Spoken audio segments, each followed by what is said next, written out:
नमस्कार, आप देख रहे हैं न्यूज 18 राजस्थान। आपके साथ मैं हूं नीता सिंह। 2019 के महाभारत में आपका स्वागत है। लोकसभा चुनाव को लेकर कांग्रेस भले ही चुनावी मोड में आ चुकी है। अध्यक्ष राहुल गांधी राजस्थान का दौरा कर चुके हैं, लेकिन कांग्रेस मरुधरा के महारथियों का नाम अभी तक तय नहीं कर सकी है। हालांकि कयास लगाए जा रहे हैं कि कांग्रेस आज देर रात तक अपने उम्मीदवारों के नाम तय कर सकती है। दिल्ली में सोनिया गांधी के आवास पर केंद्रीय चुनाव समिति की बैठक शुरू हो गई है, जिसमें संगठन महासचिव KC Venugopal, CM Ashok Gehlot, deputy CM Pilot और लोकसभा चुनाव प्रभारी अविनाश पांडे मौजूद हैं। माना जा रहा है कि इस बैठक में 15 सीटों पर नाम तय हो सकते हैं और करीब 6 सीटों पर मंत्रियों और बड़े चेहरों को मौका मिल सकता है।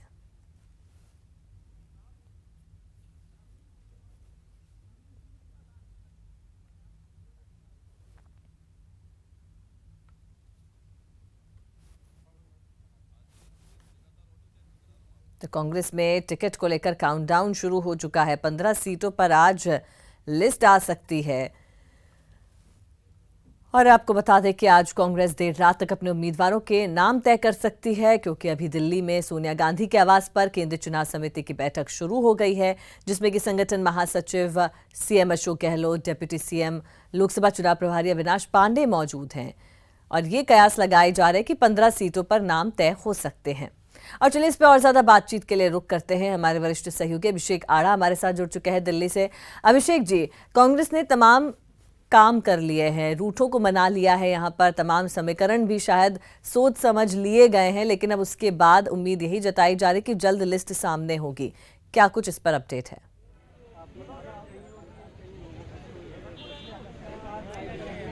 बिल्कुल अनीता, काफ़ी जो सीटें हैं उन पर सहमति बन गई है। और कल जब स्क्रीनिंग कमेटी की 6 घंटे लंबी बैठक चली, उसके बाद भी नेताओं ने बाहर आकर इस बात पर जोर देके कहा कि लगभग 25 सीटों पर हमारी अब सहमति बन गई है।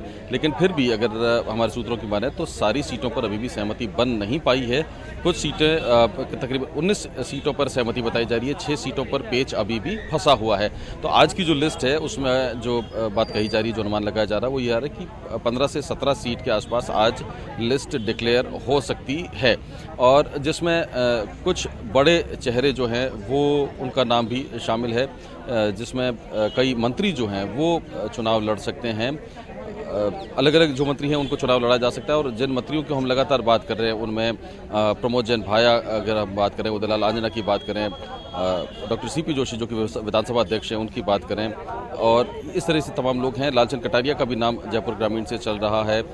इन सब लोगों के नाम सामने आ सकते हैं आज जब लिस्ट आए सामने उसके बाद में। और जहाँ तक युवा चेहरों की बात है, युवा चेहरों के बारे में कल कहा गया था, सुमित भगासरा का नाम चल रहा था जयपुर ग्रामीण सीट से। तो आज जयपुर ग्रामीण सीट के कई कार्यकर्ता सुबह यहाँ दिल्ली पहुँचे थे और सचिन पायलट से मिलकर उन्होंने इस बात का विरोध जताया कि सुमित भगासरा स्थानीय नहीं है, इसलिए उन्हें टिकट ना दिया जाए। अगर उन्हें टिकट दिया गया तो पार्टी को चुनाव में हार का मुंह देखना पड़ सकता है। इसी तरह अगर बात करें वैभव गहलोत की, जो कि बड़ा एक चेहरा है, सीएम के पुत्र हैं वो, और लंबे समय से कयास लगा जा रहे हैं कि वो राजनीति में अब एंटर कर जाएंगे। लेकिन अब उनका जो नाम है वो, उनके लिए 2 सीटें होल्ड करके रखी गई थी, जालोर और जोधपुर।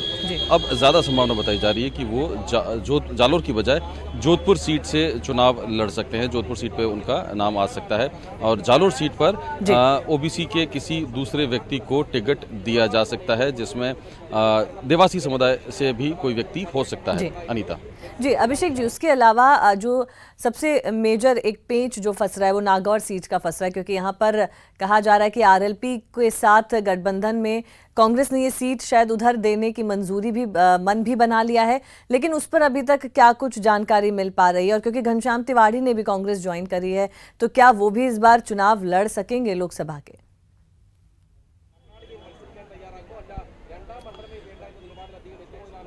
अनीता जी, नागौर सीट की अगर हम बात करें तो नागौर पर कल जो हमने स्टेटमेंट देखा वो बड़ा आपस में एक विरोधाभासी बयान था। जब हमने 6 घंटे की जो स्क्रीनिंग कमेटी की बैठक हुई उसके बाद अविनाश पांडे से बात की, तो अविनाश पांडे जी ने कहा कि हमारा कोई ऐसा इरादा किसी भी पार्टी के साथ गठबंधन करने का नहीं है। आरएलपी के साथ जो गठबंधन के उन पर सवाल पूछा तो उन्होंने कहा कि हम 25 के 25 सीटों पर कांग्रेस खुद अपने उम्मीदवार उतारेगी। लेकिन उसके बाद जब सचिन पायलट से पूछा गया तो उन्होंने कहा कि जो भी व्यक्ति विचारधारा पार्टी जो बीजेपी की विचारधारा के विरोध में है हम उनके साथ में है। तो ये एक विरोधाभासी बयान था। लेकिन अब सूत्रों की अगर माने तो कहा यह जा रहा है कि ज्योति मिर्धा का नाम लगभग नागौर सीट से फाइनल है, क्योंकि उनको टिकट देने के लिए पिछले 2 दिन में लंबी एक बड़ी ज़बरदस्त लॉबिंग हुई है और उनके कई रिलेटिव हैं, मतलब उनकी जो बहन है उनकी शादी हरियाणा के पूर्व चीफ मिनिस्टर भूपेंद्र हुड्डा के बेटे दीपेंद्र हुड्डा की पत्नी है। जी बिल्कुल तो अभिषेक जी, जो हुड्डा परिवार का भी जो हरियाणा के जो बड़े दिग्गज नेता हैं उनकी तरफ से एक लॉबिंग यहाँ पर सामने आ रही थी। हालांकि बड़ा पुरजोर विरोध भी देखने को मिला ज्योति मिर्धा के खिलाफ। कई जो पार्टी के बड़े नेता हैं वो भी उनके अगेंस्ट में नजर आए थे। लेकिन अब देखना होगा कि कांग्रेस क्या कुछ कदम उठाती है और जो नाम सामने आएंगे वो कितने चौंकाने वाले होंगे। बहुत शुक्रिया आपका हमसे बातचीत करने के लिए। तो कांग्रेस की सीईसी की बैठक यहाँ पर चल रही है और उम्मीद यही जताई जा रही है कि देर शाम तक ये लिस्ट सामने होगी। चलिए बढ़ते हैं आगे, जहां कांग्रेस अध्यक्ष राहुल गांधी की न्यूनतम आय गारंटी योजना यानी न्याय को कांग्रेस अपना बड़ा चुनावी मुद्दा बनाने जा रही है। राजस्थान दौरे पर आए राहुल ने अपनी चुनावी सभा में इसका जिक्र किया था और अब पार्टी इस फैसले को जन जन तक पहुंचाने के अभियान पर लग गई है। कांग्रेस इसे अपने मैनिफेस्टो में भी शामिल करेगी, जिसे 2 अप्रैल को जारी किया जाएगा। इस स्कीम के तहत राहुल गांधी ने वादा किया है कि कांग्रेस सरकार हर गरीब को सालाना 72,000 की मदद देगी। और आज इस मुद्दे को लेकर कांग्रेस के कई नेताओं ने अलग अलग जिलों में प्रेस कॉन्फ्रेंस की। जयपुर में गहलोत सरकार के मंत्री लालचंद कटारिया और राजेंद्र यादव ने कहा कि कांग्रेस इस योजना को लेकर गांव गांव तक जाएगी।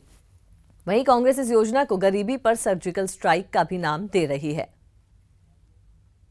आर्थिक रूप से मजबूती प्रदान करनी है तो उन्होंने एक ये देश के सामने बात रखी है कि हमारी जब सरकार आएगी कांग्रेस की 2019 में केंद्र में, तो 72,000 रुपये उन गरीब आदमियों के खाते में डाले जाएंगे ताकि वो आर्थिक रूप से थोड़े मजबूत हो सकें।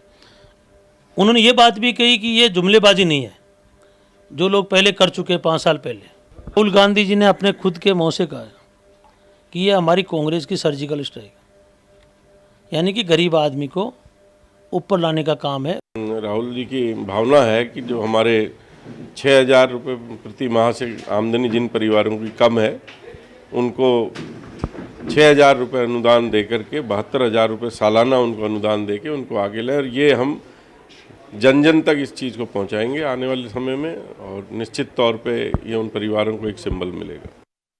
बात अब बीजेपी की सियासी तैयारियों की करते हैं। मिशन 25 में जुटी बीजेपी ने आज पूरे प्रदेश में 2 दिन के बूथ जनसंपर्क अभियान का आगाज किया। बीजेपी प्रदेशाध्यक्ष मदन लाल सैनी ने इस अभियान की शुरुआत की सांगानेर विधानसभा के वार्ड संख्या 40 से। इस दौरान सांगानेर विधायक अशोक लाहौटी समेत बड़ी संख्या में कार्यकर्ता शामिल हुए। अभियान के तहत पार्टी के कार्यकर्ता प्रत्येक बूथ में मतदाताओं के घरों पर प्रधानमंत्री नरेंद्र मोदी के स्टिकर लगाएंगे और साथ ही बीजेपी सरकार की योजनाओं के बारे में जानकारी देंगे। पार्टी का फोकस करीब 50 लाख लोगों तक पहुंचना है। हमारा ये जनसंपर्क हमारे पार्टी के मानसरोवर क्षेत्र के माननीय विधायक अशोक जी लाहौटी, हमारे 5 मंडलों के सभी अध्यक्ष, हमारे बूथ के प्रभारी, हमारे महिला मोर्चा की सभी बहनें, हमारे बाकी सभी कार्यकर्ता इस कार्यक्रम में घर घर जाकर भारतीय जनता पार्टी नीति केंद्र सरकार की योजनाओं के संबंध में जानकारी देंगे और लोगों से अपील करेंगे कि आने वाले लोकसभा के चुनाव में भारतीय जनता पार्टी के यशस्वी और एमपी जो अभी एमपी हैं जिनको पार्टी ने दोबारा यहाँ से नामित किया है, रामचंद्र जी बोरा को आने वाले इस चुनाव में अधिक से अधिक मतों से विजयी बनाए। देखिए, बूथ महासंपर्क अभियान आज पूरे देश में शुरू हुआ है। हमारे लिए गौरव का विषय हमारी सांगानेर विधानसभा में बूथ नंबर 129 पर प्रदेश अध्यक्ष जी आदरणीय मदन लाल जी सैनी स्वयं पधारे हैं। घर घर कार्यकर्ता आज यहाँ संपर्क अभियान का शुभारंभ कर रहे हैं और आने वाले दिनों में हर घर तक भारतीय जनता पार्टी का कार्यकर्ता जाकर नरेंद्र मोदी जी पुनः प्रधानमंत्री बने, जयपुर से रामचंद्र जी बोरा अधिक से अधिक मतों से चुनाव जीते, इसका संकल्प लेकर आज सब कार्यकर्ता यहाँ से जाएंगे। देखिए, भारतीय जनता पार्टी ने ये तय किया है कि हर बूथ पर हमारे भारतीय जनता पार्टी के कार्यकर्ता एक एक मकान में जाएंगे और वहाँ जनता से संपर्क करेंगे और उनसे अपील करेंगे कि वो भारतीय जनता पार्टी को वोट दें और नरेंद्र मोदी इस देश के प्रधानमंत्री बने, इसको सुनिश्चित करें। माननीय सांसदों से जुड़ी अब एक ऐसी खबर जिसके बारे में सोचना भी नामुमकिन है, लेकिन चुनाव नजदीक हैं और ऐसे में सांसद महोदय को अगर अपने कार्यकर्ताओं से आप माफी मांगते देख लें तो इसमें अचरज नहीं होना चाहिए। ये वीडियो है उदयपुर सीट से बीजेपी सांसद अर्जुन लाल मीणा का। मीणा साहब भले ही 5 साल अपने कार्यकर्ताओं से रूबरू ना हुए हों, लेकिन चुनाव सिर पर आते ही उन्हें कार्यकर्ता तो याद आए, लेकिन याद आई उनसे की गई बेरुखी। सांसद महोदय ने कार्यकर्ताओं से के सामने हाथ जोड़े, बोले कि अगर आपको फोन ना उठाया हो या काम ना किया हो तो माफ कर देना। हाँ, ये कहना ना भूलें कि एक बार फिर जरूर जिताना। भविष्य में मैं किसी तरह की कोई गलती नहीं करूंगा। अब सांसद महोदय की ये बातचीत वायरल हो रही है। आप सब लोगों की वजह से हम लोग एमएलए भी बचे और एमपी भी बने, तो आप लोगों की वजह से बना, इसलिए आपको कभी हम भूल नहीं सकते हैं। कभी कोई, जैसे कि जब अजीत मल्टी साहब ने ये जब दिल्ली नहीं आए तो उससे पहले एक बार मेरे कार्यक्रम में आए तो मेरे को इन्होंने कुछ कह दिया, मैंने कहा मेरा कार्यकर्ता कुछ भी कह सकता है, ये सोच रहे होंगे ये तो नाराज हो जाएंगे। मैं तो तुरंत वापस इनके गले पड़ गया और मैंने कहा आपको दिल्ली आना है। दिल्ली आए, मैंने कुछ ऐसा कुछ नहीं किया, ये जितनी बात कह रहा हूँ व्यवस्था कर दिया, बहुत हमको ये संभाला लो। तो भी कोई मेहमान आता है तो आखिर रोटी तो खिलाता ही है, इतना ही काम किया, ऐसा कुछ ज्यादा कुछ नहीं हुआ।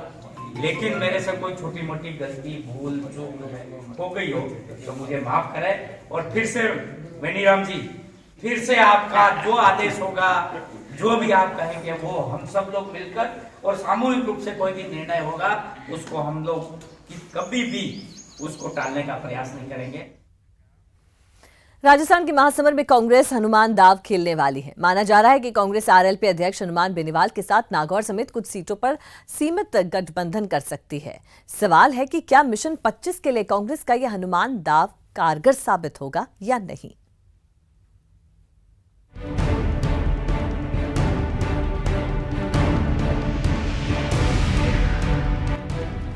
लेकिन आरएलपी नागौर से लड़ेगी, जोधपुर से लड़ेगी, पाली से लड़ेगी, बाड़मेर से लड़ेगी, उन तमाम जगहों से लड़ेगी जहां अच्छे वोट आरएलपी को मिले।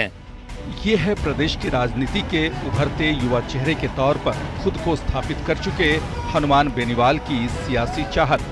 हालांकि ये बयान चंद दिनों पुराना है और इसमें बेनीवाल विधानसभा चुनाव की ही तरह कांग्रेस बीजेपी की सियासत से अलग हटकर तीसरे मोर्चे को धार देते दिख रहे हैं। अब राजस्थान के बदलते सियासी समीकरण ने बेनीवाल को भी ज्यादा व्यावहारिक बना दिया है। माना जा रहा है कि जाटों के इस बड़े नेता के साथ कांग्रेस कुछ सीटों पर गठबंधन कर सकती है, जिसमें खास तौर पर नागौर सीट है। तो उनके सामने अब कोई विकल्प इससे ज़्यादा नहीं है, क्योंकि वो अपनी अधिकतम शक्ति की नुमाइश पिछले चुनाव में कर चुके हैं। तो अब अगर उनका किसी से भी गठबंधन होता है, समझौता होता है, तो उनके लिए भी लाभदायक है और उस पार्टी के लिए लाभदायक है, जिससे उनकी सुलह होती है। जानकार मानते हैं कि बेनीवाल ने विधानसभा चुनाव में अपनी ताकत दिखा भी दी और महसूस भी कर ली। शायद इसका ही परिणाम है कि बेनीवाल अब कांग्रेस के करीब होते दिख रहे हैं और इस खबर ने नागौर की सियासत में हलचल मचा दी है। माना जा रहा है कि कांग्रेस बेनीवाल के लिए नागौर सीट छोड़ सकती है, जिसके कारण कांग्रेस की संभावित उम्मीदवार ज्योति मिर्धा की सीट खतरे में पड़ सकती है। सवाल है कि आखिर बेनीवाल और कांग्रेस के गठबंधन के पीछे समीकरण क्या है। तो आपको बता दें कि हनुमान बेनीवाल युवा, बेबाक और जोशीले जाट नेता हैं। बेनीवाल ने पिछला लोकसभा चुनाव नागौर से लड़ा था। 2014 के चुनाव में बेनीवाल ने करीब 2.25 लाख वोट हासिल किए थे। बेनीवाल के कारण कांग्रेस की ज्योति मिर्धा चुनाव हार गई थी। बेनीवाल ने बाद में नई पार्टी बनाई और विधानसभा चुनाव में 3 सीटें जीती। बेनीवाल मौजूदा वक्त में खींवसर सीट से विधायक हैं। बेनीवाल की पार्टी आरएलपी का खींवसर के साथ ही मेड़ता और भोपालगढ़ सीट पर भी कब्जा है। विधानसभा चुनाव में आरएलपी को कुल 8,56,000 वोट मिले थे। नोखा में रामेश्वर डूडी और फुलेरा में विद्याधर सिंह की हार की वजह आरएलपी ही बनी। तो चौमू में रामलाल शर्मा की जीत आरएलपी की वजह से ही हो पाई। भीलवाड़ा और चित्तौड़गढ़ जिले में भी बेनीवाल का असर है। वहीं जोधपुर, पाली, बीकानेर, सीकर और चूरू में भी कांग्रेस को इससे फायदा दिख रहा है। हालांकि बेनीवाल ने कांग्रेस और बीजेपी दोनों पार्टी में अपने लिए गुंजाइश ढूंढी, लेकिन वसुंधरा राजे के रहते बीजेपी से उनका गठबंधन संभव नहीं था और कांग्रेस उनकी भविष्य की सियासत के लिए ज्यादा मुफीद पार्टी दिखी। इस तरह की खबरें आ रही है कि उनकी कांग्रेस से बातचीत चल रही है। अगर ऐसा होता है तो दोनों एक दूसरे को ताकत देते हैं और वो एक नई ताकत बनाते हैं। अगर हनुमान बेनीवाल अलग से चुनाव लड़ते हैं तो कांग्रेस को नुकसान होगा, क्योंकि जो काश्तकार वर्ग है जिनके दम पे कांग्रेस खेलना चाहती है उसके वोटों में बंटवारा हो सकता है और कोई भी एक भी वोट ऐसी कांटे की लड़ाई में निर्णायक होता है। कांग्रेस से नजदीकी हनुमान को एक बार फिर सियासत का सूरमा बना सकती है, तो कांग्रेस को भी सियासी फायदा दिखता है। लेकिन कांग्रेस में जमे जमाए जाट नेताओं को उनका ये साथ अगर ना भाए तो इसमें कोई अचरज नहीं। ताजा राजनीतिक परिस्थितियों में हनुमान बेनीवाल और कांग्रेस पार्टी एक दूसरे के पूरक बन गए हैं। हनुमान बेनीवाल को सत्ता में हिस्सेदारी चाहिए तो कांग्रेस पार्टी को लोकसभा चुनाव में जीत। इसलिए कांग्रेस पार्टी की हनुमान बेनीवाल को साथ लेना मजबूरी बन गई है। देखना है दोनों का साथ प्रदेश में क्या गुल खिला पाता है।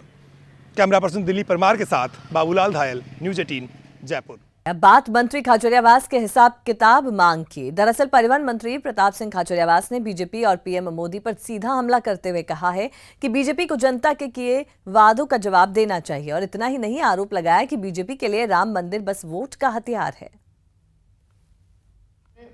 सारे वादे निभाने का पूरा हिसाब किताब देना अब जब प्रधानमंत्री मोदी जी की सरकार है, प्रधानमंत्री जी की जिम्मेदारी बनती है कि वो बताए पूरे देश को कि 2014 में उन्होंने जो वादे किए थे, जो नारे दिए थे, जो मुद्दे देश के सामने रखे थे, उन पर कितने काम वो कर पाए।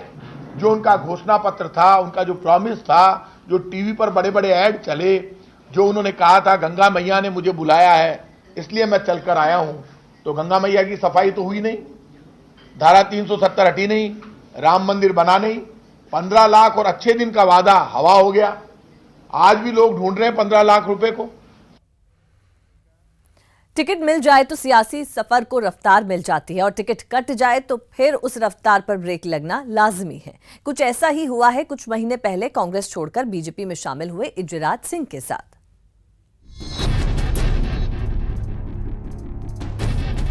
हाड़ौती की सियासत में वो पल किसी भूचाल से कम नहीं था जब कांग्रेस छोड़ बीजेपी में शामिल हुए थे कोटा के पूर्व राज परिवार के सदस्य इजराज सिंह।